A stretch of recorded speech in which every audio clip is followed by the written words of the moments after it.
Olá, seja bem-vindo ao canal Vinhos de Bicicleta, eu sou o sommelier Rodrigo Ferraz e hoje o tema, que é isso? Tem muita gente aí que vai se interessar, como escolher vinho argentino. Vem que eu vou te ajudar.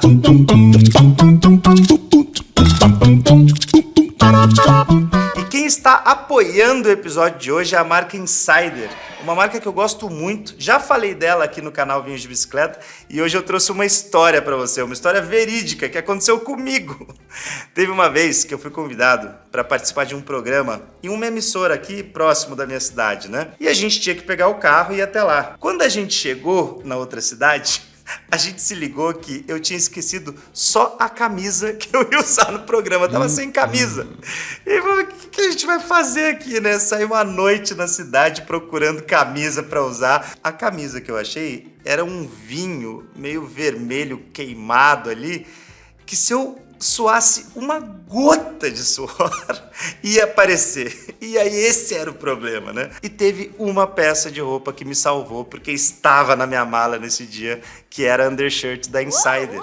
Então eu consegui vestir, é uma camiseta mais apertada que você veste por dentro de outra peça de roupa, e ela ficou perfeita, assim, porque ela não deixou passar nada. Ela tem regulação térmica, ela não precisa passar, você joga na máquina e depois você só estende, ela tá lisinha, perfeita, assim, é fácil de você levar para viagem, né? Por isso que ela inclusive estava na minha mala e assim, me salvou de verdade, assim. E é lógico que eles não iam deixar você de fora dessa, né? Eles liberaram aqui pra gente o cupom de desconto Vinhos12, que te dá 12% de desconto em qualquer peça lá do site da Insider. Vou deixar o link aí no descritivo para vocês. Se divirtam por lá, porque eu tenho certeza que tem peças que vão agradar muito. Tem peça para homem, para mulher. E assim, você vai achar uma que vai ser útil pro teu dia a dia e você vai ficar bonitão ou bonitona dentro de uma Insider. Beleza? Então, bora pro episódio. Vamos lá.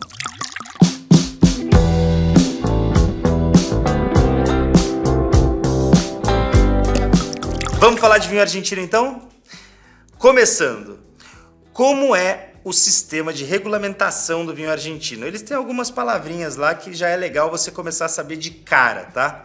Porque isso é uma coisa que faz muita confusão, que pode, né, trazer muita confusão para quem vai consumir vinho argentino. O vinho argentino segue uma pirâmide de classificação que é muito interessante você saber, até para não comprar gato por lebre aí. Então vamos lá, começando pela base da pirâmide, são os vinhos sem designação. Pelo governo argentino, o produtor pode usar tanto uva de mesa como uva fina, tá? Ele não é nem obrigado a colocar isso no rótulo para você, mas isso eu tô falando da base. Quando a gente sobe um pouquinho essa pirâmide, a gente chega nas indicações de procedência, famosa IP. Sobe um pouquinho a qualidade, porque o governo ainda permite que o produtor use uva de mesa, tá? Não é obrigatório ainda usar somente uvas finas para esses vinhos das IPs. Mas pelo menos o governo obriga que os produtores usem 80% das uvas de uma área demarcada. Então pelo menos você está sabendo de onde vem aquele vinho.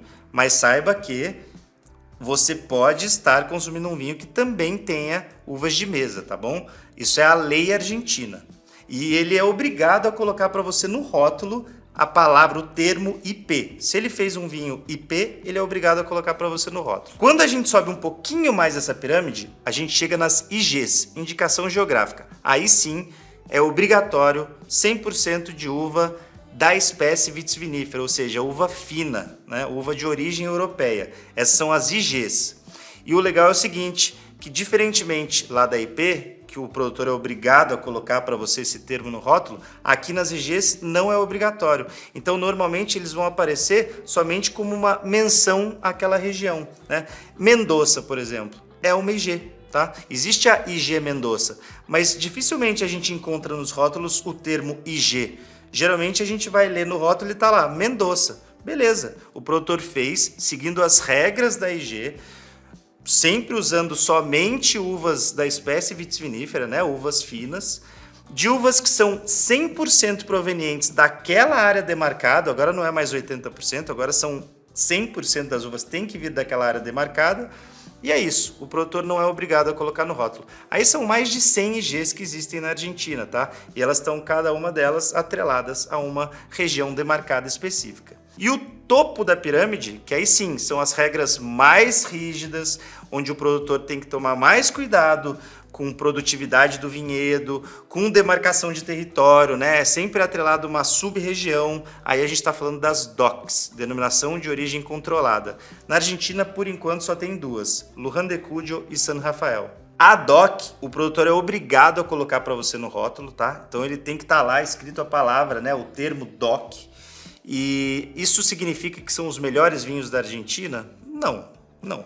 As regras são as mais rigorosas. Dificilmente você vai encontrar um vinho ruim sendo feito em uma DOC, até porque o produtor não vai ter esse trabalho todo para fazer um vinho mais ou menos ali para você degustar.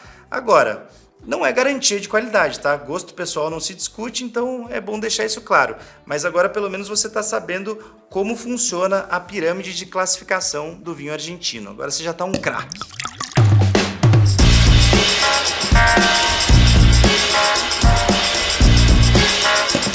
Quais são outras menções que você pode encontrar no vinho argentino? Eu vou te falar agora de cada uma delas. Primeira delas, roble. Não quer dizer muita coisa. Roble é carvalho em espanhol. E assim, só quer dizer que o vinho teve tratamento com madeira, mas não necessariamente barricas de madeira. Pode até ser chips de madeira. Então assim, roble, beleza. O vinho passou por madeira e o produtor nem é obrigado a te falar se foi por barrica ou não. Se ele colocou no rótulo barrica, aí sim, o vinho recebeu o tratamento em madeira e foi necessariamente uma barrica de carvalho. Agora os outros termos ainda mais comuns. Reserva. Significa que o vinho tem que estagiar no produtor antes de sair para o mercado durante 12 meses, se ele for tinto, e se ele for branco e rosé, durante 6 meses. Gran reserva. Ele precisa estagiar no produtor durante 18 meses, se for tinto, e durante 12 meses, se for branco ou rosé. Ah, mas Rodrigo, esse estágio precisa necessariamente ser em barrica? Não precisa ser barrica de carvalho. É um estágio total. A lei argentina nem designa se ele obrigatoriamente precisa ter tido contato com barrica de carvalho. Mas o vinho, pelo menos, tem que ter ficado no produtor aquele período para ele ganhar ali uma certa maturidade e chegar mais pronto para ser consumido para o mercado consumidor. Beleza?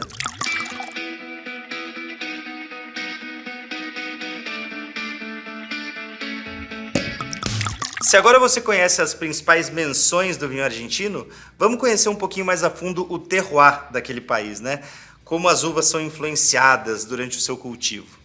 Tem um aspecto muito importante que é o ventos-onda, né? Ele começa lá no Chile, lá com o Oceano Pacífico, sobe a Cordilheira dos Andes e quando ele vai descer essa cordilheira do lado argentino, toda a umidade que ele tinha carregado ficou ali no topo da cordilheira, mais para o lado do Chile.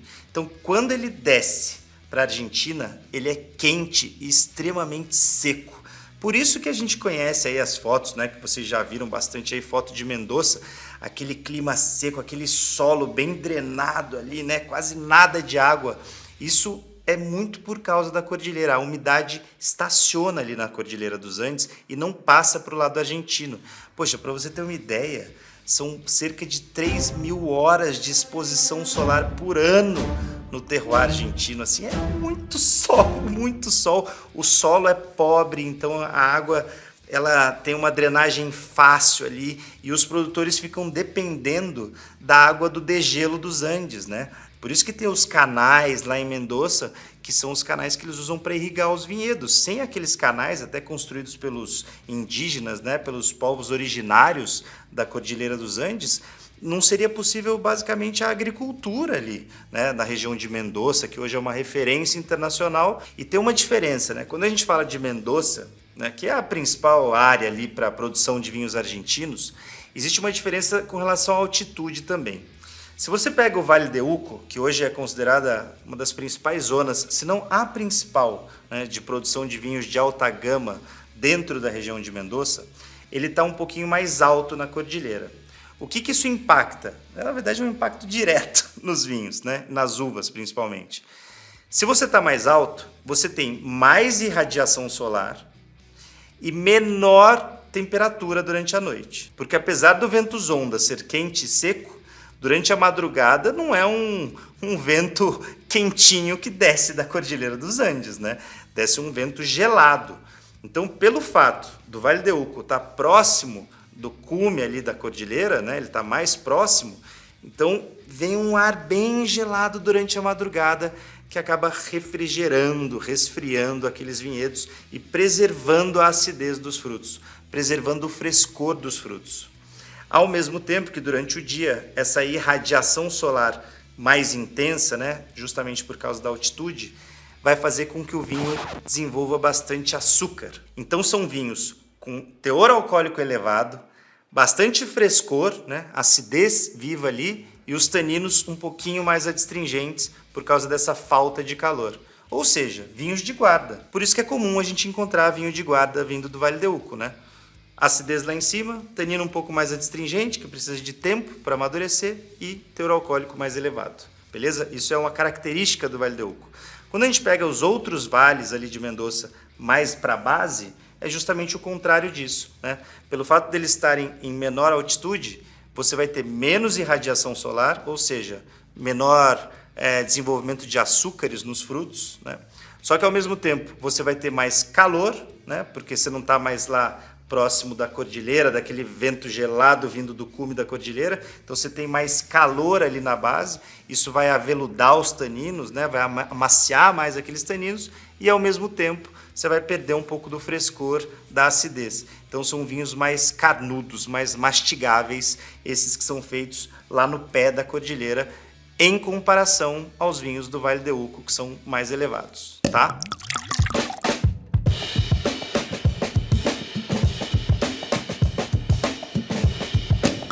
Isso tudo que eu te falei foi com base nas diferenças de altitude do terroir. Agora, e com relação à latitude, será que muda alguma coisa? Ou se muda bastante.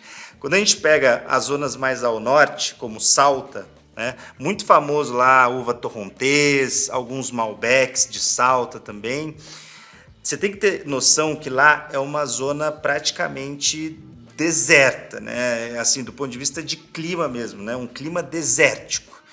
E o solo é mais seco do que as outras partes da Argentina, e lá tem mais calor do que outras partes da Argentina. Então, é mais difícil para o produtor segurar aquela acidez, mas ao mesmo tempo os vinhos vão ficar muito macios, muito mastigáveis. Como eu acabei de falar para vocês, zona de maior calor, você consegue ter vinhos mais encorpados, mais estruturados. Só tem que ficar de olho para eles não se tornarem muito enjoativos com a falta da acidez do frescor. Mas os produtores estão fazendo um bom trabalho por lá, tá? Só pode esperar que vai ser vinho com alto teor alcoólico e bastante estrutura, beleza? Isso mais ao norte. Quando a gente chega numa faixa mais ou menos central, é um centro-norte ali, né? Que está Mendoza, por exemplo, o terroir continua sendo caracterizado como bastante calor e bastante seco, só que menos que Salta, tá? Então, é uma zona ali que ainda se caracteriza por vinhos encorpados, por vinhos carnudos, mas tem a acidez, o frescor mais preservados, tá? Isso na média, tá? Falando. E quando você chega mais ao sul, a gente tem a região da Patagônia. Só que é legal porque da primeira vez que eu ouvi de Patagônia assim, eu pensei, nossa, os vinhos estão lá no extremo sul então da Argentina. Não, não, não, não.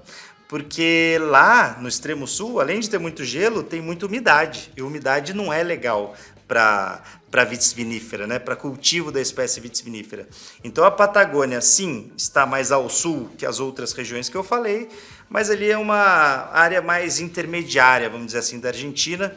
E aí sim mudou um pouco o clima, né? Ele fica um pouco mais fresco, um pouco mais ameno e com um nível de umidade um pouco mais alto. Isso faz o que com os vinhos? Vinhos menos concentrados, vinhos de menor estrutura, ou seja, geralmente você vai pegar ali vinho de médio corpo, com acidez lá em cima, frescor lá em cima, tá? Então, menos tanino, menos açúcar, menos estrutura, só que mais frescor. Isso é a base de um vinho do sul da Argentina, da região da Patagônia.